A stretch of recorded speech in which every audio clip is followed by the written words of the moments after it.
দিন কয়েক আগে আমি আমার পার্সোনাল একটা কাজে গিয়েছিলাম বারাসাত। আসলে আমার ব্লুটুথ স্পিকারটা খারাপ হয়ে গিয়েছিল আর আমি সেটারই সার্ভিস সেন্টারে গিয়েছিলাম। তো পেখম যেই শুনেছে যে আমি বাইরে যাব, ও সকাল থেকে আমার পিছু নিয়েছে, তো বাধ্য হয়ে ওকে নিয়ে যেতে হয়েছিল। গিয়ে তো কাজের কাজ হয়নি, মানে সার্ভিস সেন্টারে আমার কাজ হয়নি। তো ওখানেই পাশে একটা রেস্টুরেন্ট ছিল, সেখানে ঢুকে গিয়েছিলাম। ফার্স্টে স্যালাড অর্ডার করেছিলাম, হঠাৎ করে মনে পড়ে গেছিলো আমি ডায়েট করছি।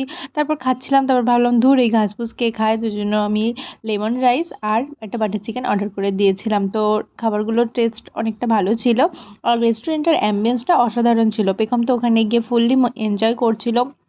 ওর মতনই কতগুলো বাচ্চা কাচ্চা এসেছিলো, তাদের সাথে খেলছিল। আর এই রেস্টুরেন্টটা একদম বারাসাত গভর্নমেন্ট কলেজের পাশেই।